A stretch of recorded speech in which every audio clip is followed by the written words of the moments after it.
Hey, oh, right, it's Saturday, I've got some time, so time to do some 3D printing. But I have a purpose for today's 3D print, for which I'll need to take you into the living room. A couple of weeks ago, probably drunk, I bought a Yoda Stitch on eBay. Now, I didn't read the description properly, and didn't realise that his lightsaber thing was a bit tatty. But I thought, I've got a 3D printer now, I'm going to replace that. Because Yoda's lightsaber is green. Baby Yoda's green resin. I can make things look metallic. You're getting an upgrade, my friend.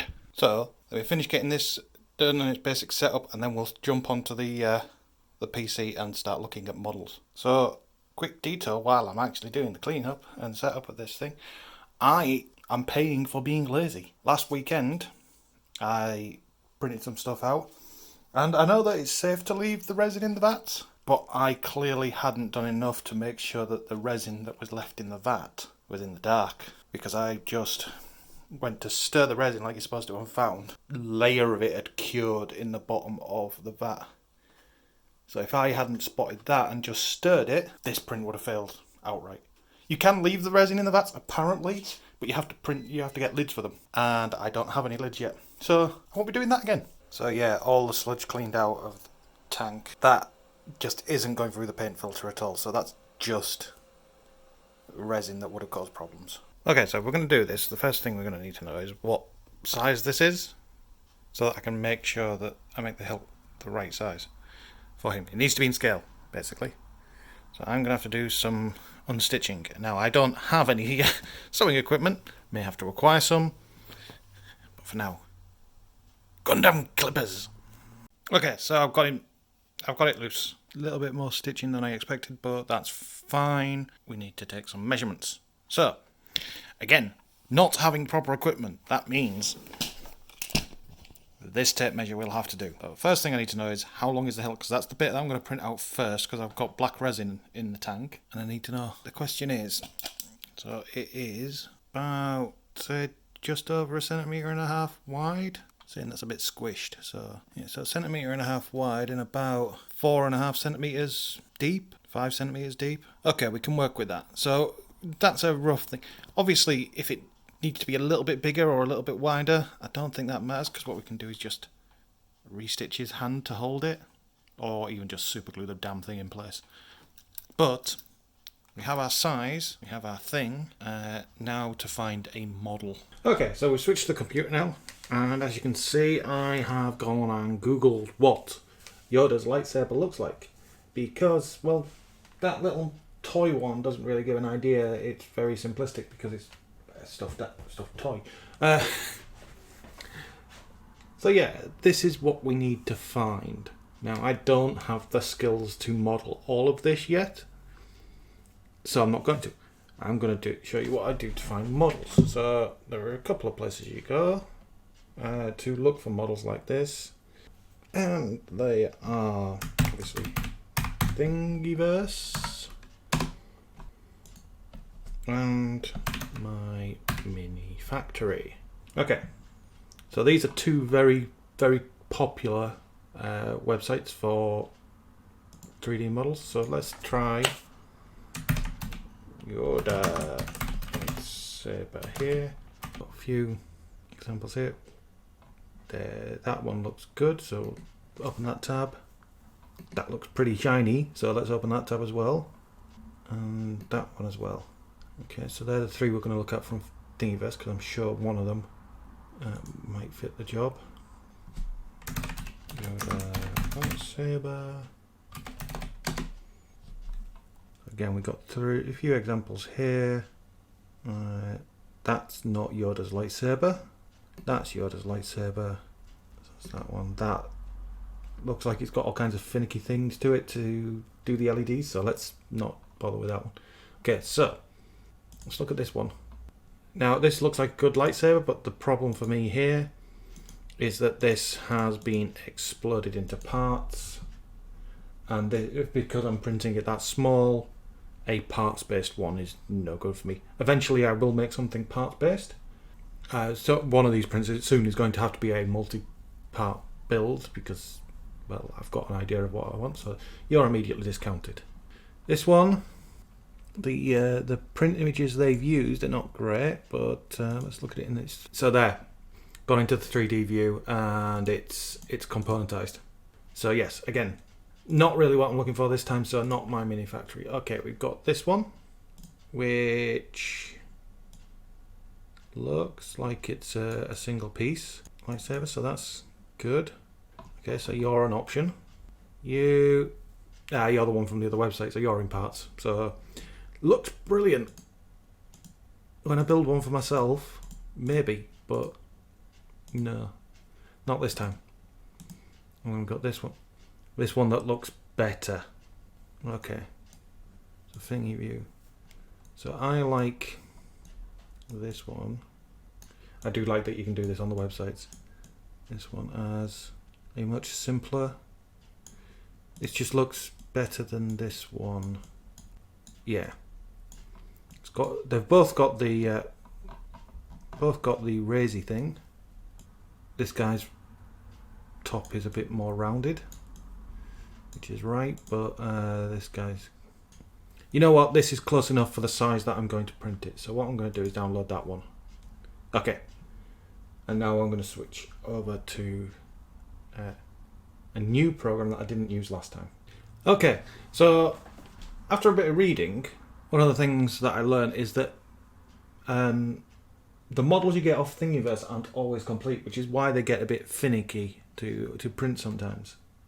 So what they recommend you do is there's a program called Autodesk Meshmixer. So it will show you a 3D model of the thing you're going to print, and what you can do is do an analysis on it and inspect it, and then it should show you if there are any problems with the print, but this doesn't seem to be flagging any up, which is good. Yeah, nothing there. This is cool. That means this print is safe to go. Okay, so obviously the very next thing you need to do once you confirm that the print is definitely printable is open the thing into the box. Now, as you can see, I already have something on the build plate, because one thing's for sure, if I'm printing anywhere, I'm going to print something else. But this video is about the Yoda's lightsaber. I'll come back to him in a second. So I need Yoda's lightsaber in there. Now, there we go. Because this was designed to be printed full size.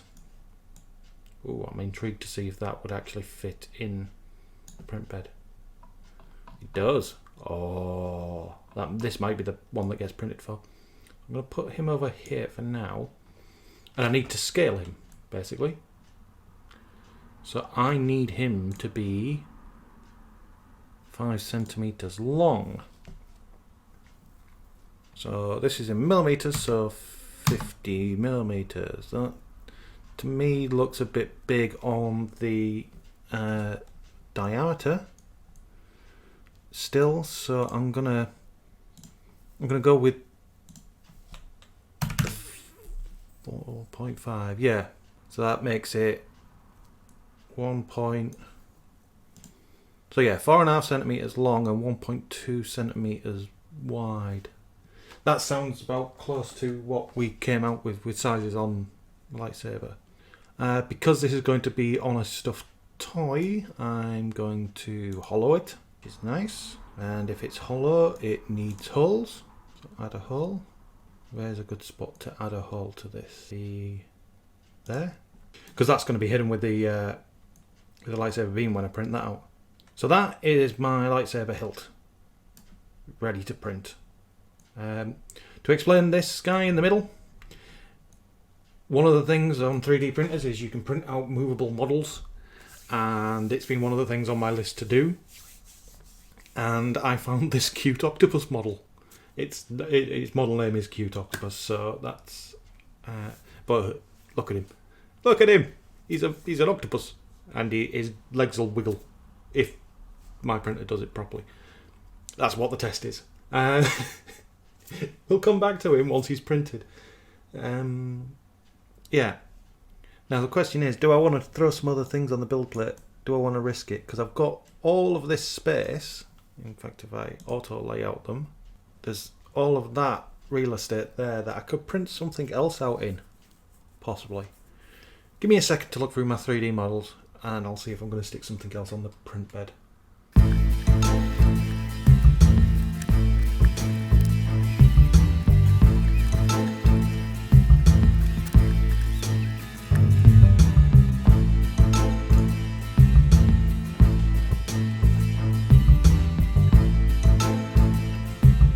Okay, so there we go. What I've found to print, I'm just going to quickly do the auto layout again, is a Drut from Trapdoor. Now, I tried to print him out last weekend. Now, unfortunately, what I did was I trusted the auto supports on that one, and I'll show you in a second what happened. So let's slice that and see if that is a good print. Now, I've got a tool for testing this as well.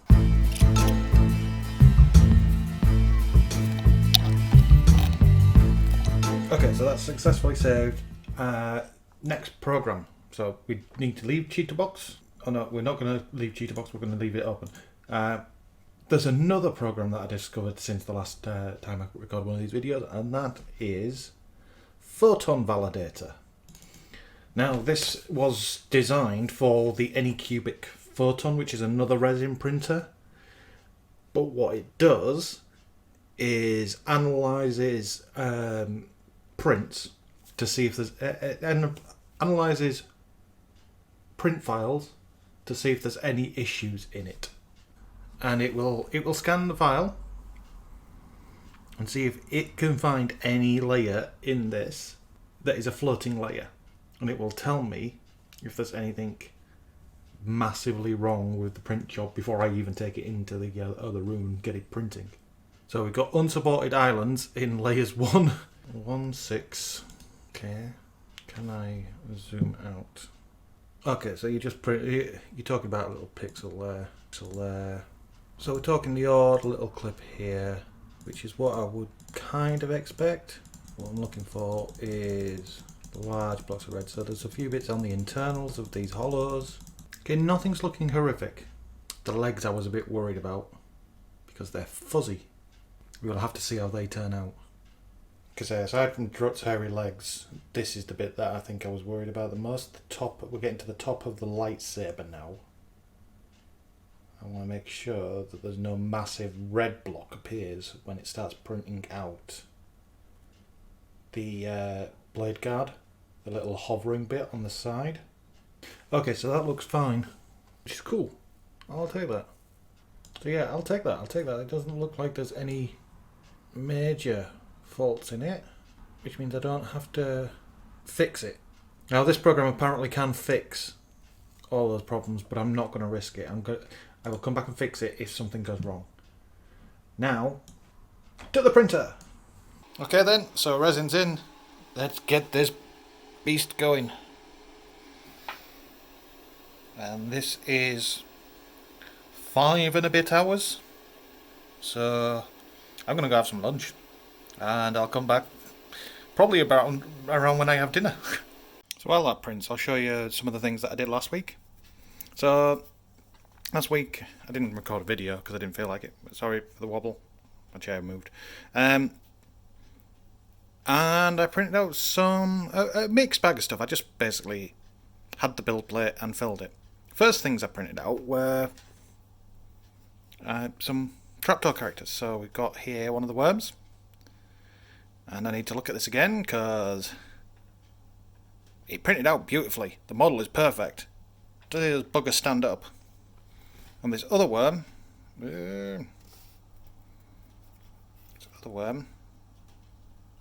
focus on the worm. No, it's not going to focus on. This other worm is designed to be being eaten by Drut, the spider. And we'll get to Drut in a second. He printed out fine. And my god, Boney looks good. This is definitely the cleanest print I've had so far.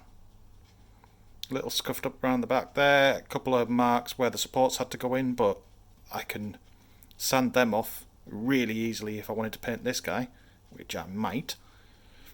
Yeah, the new cleaning setup I've got definitely cleans things up well. Next two worked quite well, but a little scuffy. So we've got a little mini Baby Yoda in a Mandalorian outfit. And a little mini Baby Yoda eating a frog. Both of these look really good, cleaned up quite well. But what the problem with these is as you can see all those scuff marks. I let the auto supports do their thing, and it seems on models this small, the auto supports do quite a bit of damage. Now, on the auto supports, the other problem I had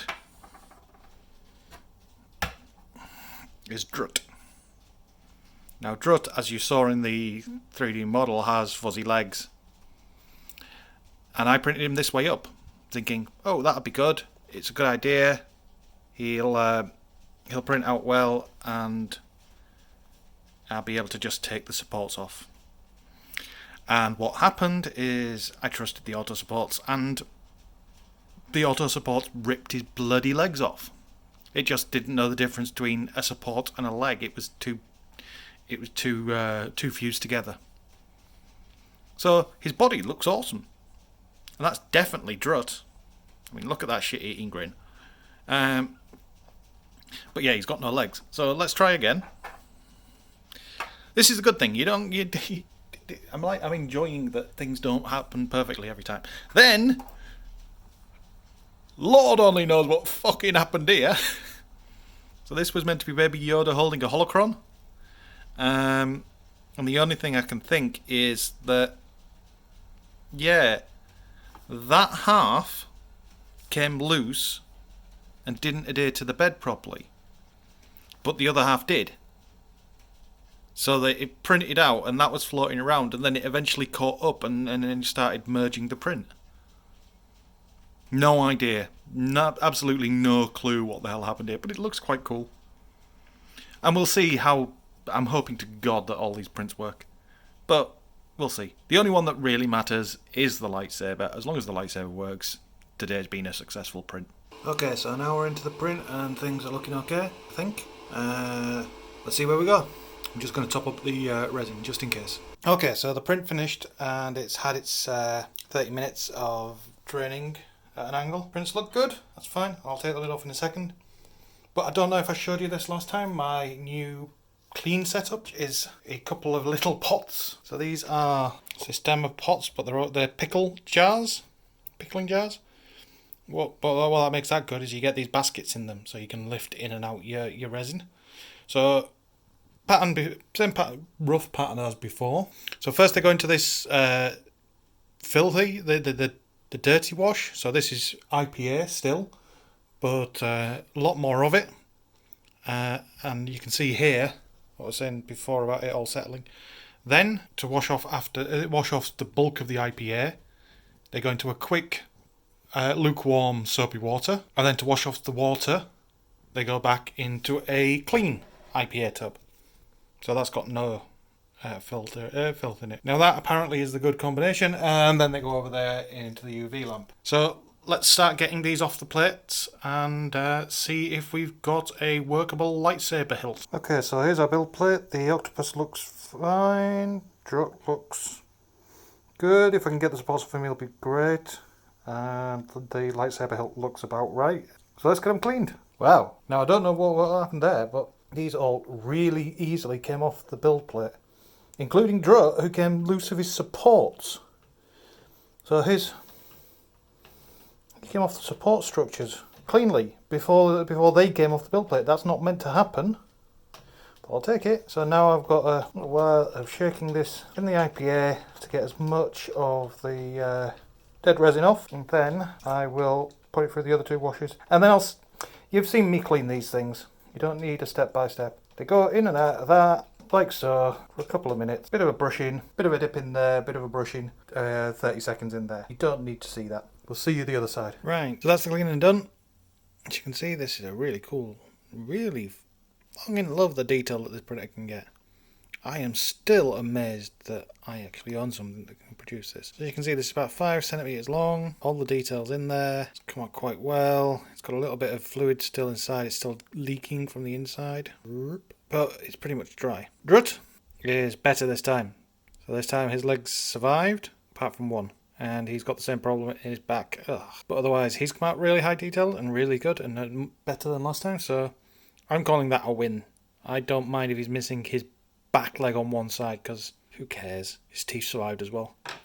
Just need to get that off my hands. And our little squiddy friend had a bit of an accident. So this thing was designed for old school 3D printers, filament 3D printers. So I wasn't 100% certain it would work on my resin one.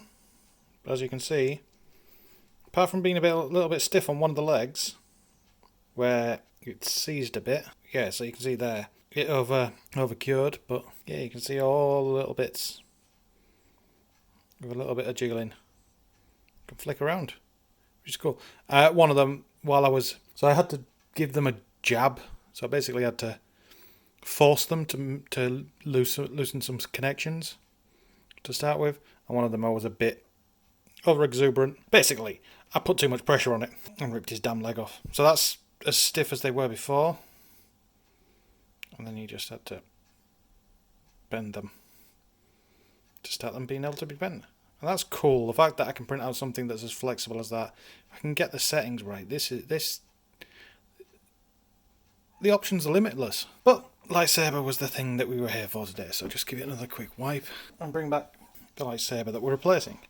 So this is the hilt, and okay, so this hilt is a bit smaller overall. Maybe it's a little too small. So let's bring in Stitch Yoda, and let's give him 1 second. So there is Yoda holding his lightsaber, and I think that could do with being a bit bigger. I don't know if I'm going to print that again or not. But if I do, I'm going to let you skip that video, because there's nothing. So you can see here what I'm getting at. He's going to get that lightsaber, and the next video, because this is the end of this one, I'm not going to stretch this out. The next video will actually be the first time I try and model anything, because what I need to make is the actual. I've made the hilt. Now I need to make the beam, and that's not a 3D model that's just going to exist anywhere. So I'm going to need to create the model before I print it. But anyway, hope you've enjoyed this. Yes, I'm getting to it. Hope you've enjoyed this. I will see you next time. Bye.